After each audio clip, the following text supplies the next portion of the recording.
Today is November 23rd, just a couple days away from Thanksgiving. My goodness, ladies and gentlemen, I cannot believe that we're already at Thanksgiving.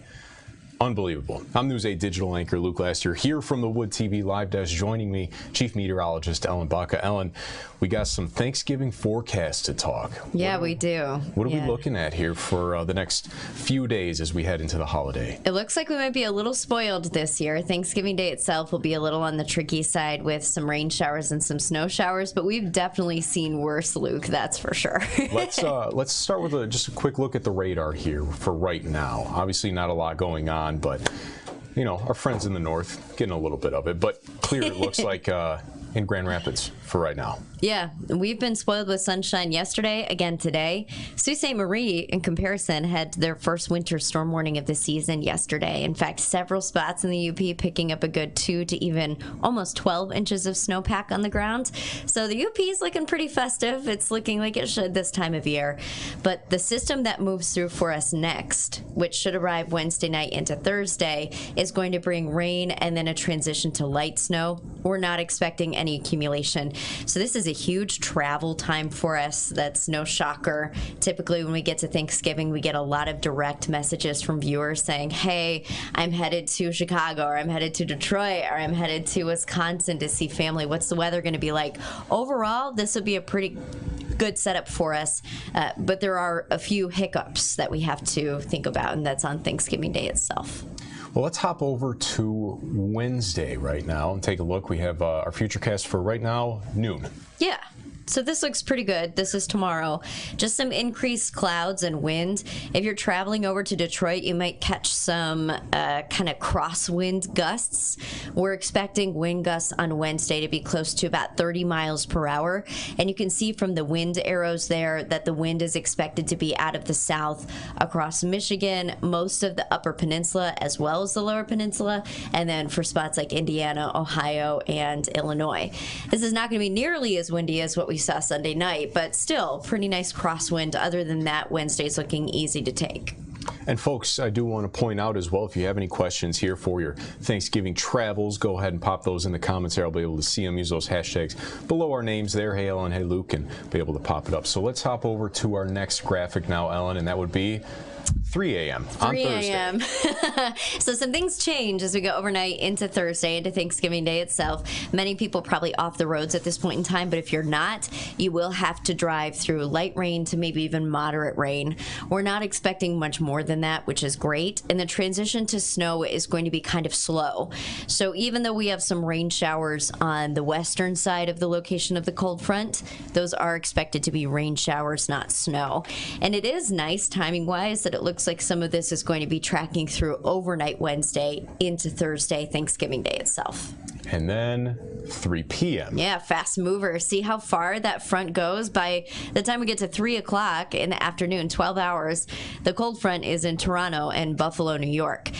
In the wake of the front, we'll have northwesterly winds, chilly air, cold enough for some lake effect rain and snow showers. So Thanksgiving is going to be a cloudy day.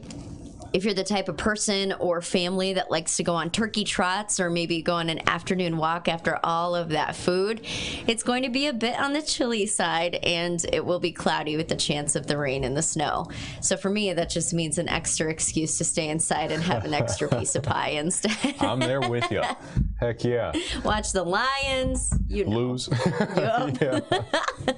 So some different looking graphics here, Ellen. What are these ones? Yeah, I like this because not everybody is staying in town, right? We have some people that are traveling quite far. So I wanted to show these national maps to give you a perspective of what's going to be going down each day. And we're just going to be starting off here with Tuesday. That's today. We're still wrapping up with some colder air. We have a few light lake effect snow showers over on the northeastern portion of the country. And you'll notice overall it's pretty quiet. So if you're flying out today, tonight, early tomorrow, you should be fine. For basically everywhere, you might see a little bit of bumpiness if you head into Seattle, but other than that, things are settling down today and tonight. And then And then nothing stays put for long, does it, Luke? No, it doesn't. This is as we move into Wednesday. If you're traveling on Wednesday, basically everywhere that's not the Dakotas or Montana looks pretty good.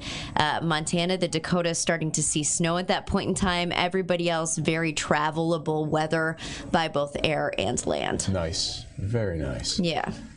And Thursday. Yep, Thanksgiving Day itself, you can see the cold air poised to pour in. That's why we transition over to snow through the day on Thursday. We're not expecting accumulation, just some light lake effect. We've been seeing a lot of that lately where it just is kind of around, maybe some slushy accumulations late. Other than that, it's really northern Minnesota and the Upper Peninsula that might have a harder time.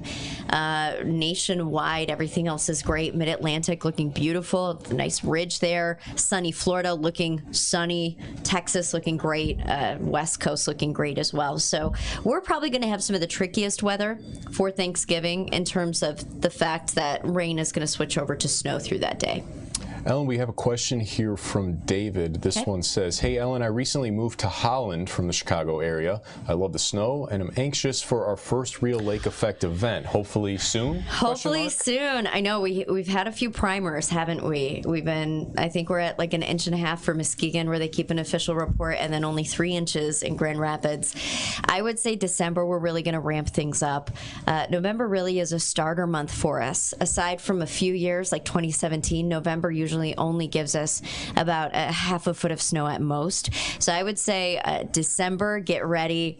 In the 8-day forecast, we don't have anything that looks like a huge lake effect system for us. We do have one that might clip towards the thumb area and give us some system snow.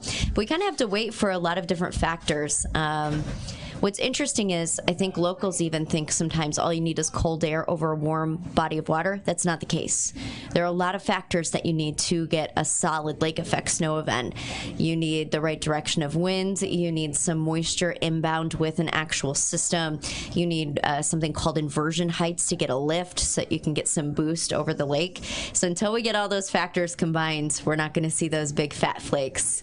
So David, not in the next week, but believe me, it's on its way. David, thank you for that question. Appreciate it. Ellen, thank you for answering. Yeah. Let's move over to, I think we got a couple more graphics here. Yeah, this one's good.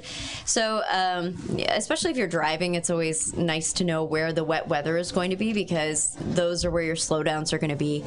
And I like this graphic here nationally because you can see how we have some rainy conditions, especially through the Appalachian Mountains. So we got West Virginia, the mountains of Virginia, and North Carolina, where I used to live, Tennessee, Kentucky. So if you're headed in that general area and you're driving, expect some slowdowns on the roads, maybe budget a few extra snacks. Flying, you should be fine. This doesn't look like rocky enough weather that a flight would have to be delayed or even experience turbulence. But I like that graphic because it kind of just outlines where you might see some of those slowdowns. Did you say budget a few extra snacks? I mean, don't you? I like that.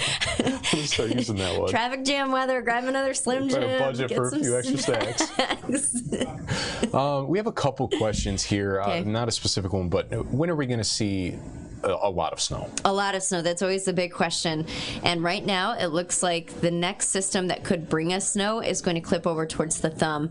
We have to wait for all those factors to come together. There is, okay, don't get shocked here, but there is a polar vortex event. Flashbacks. But remember, the polar vortex impacts the entire northern hemisphere. So what happens when we see a weakening of the polar vortex is it launches very cold air into one spot. Right now, it looks like this polar vortex disturbance might launch the cold air into a different portion of the northern hemisphere, which means it just takes a lot longer to get to us. So that does mean that December will likely start a little on the warm side while we wait for that cold belt to eventually make it over towards West Michigan. And by the time it does, it won't be nearly as intense as that first polar vortex on the other side of the globe. But what's so interesting about things like the polar vortex and something called the MJO, or the Madden-Julian oscillation. These are things in the NAO that change on a matter of days or weeks. So they're incredibly difficult to forecast, and once they pop up, you get this security of knowing what may or may not happen in the next couple of weeks.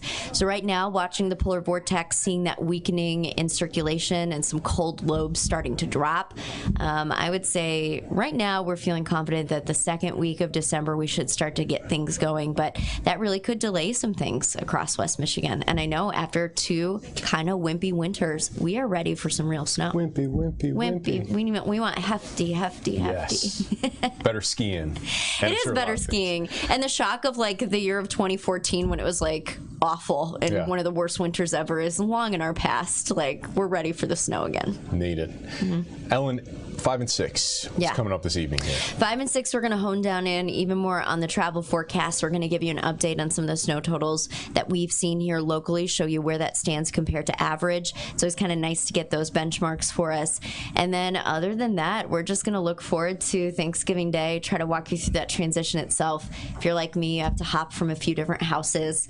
We got a lot of family in the area. So for folks that are doing that sort of thing, we'll walk nice and slow through the Futurecast. Ellen, hard hitter here. Favorite Thanksgiving food? Ooh, I go back and forth, but I'm kind of like a green bean casserole girl. Nice.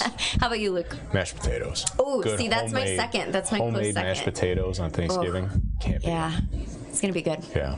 All right, ladies and gentlemen. Hey, the forecast is attached to this stream. It'll take you over to the weather tab on woodtv.com, where you'll be able to see your forecast, your Thanksgiving forecast, and all things weather related.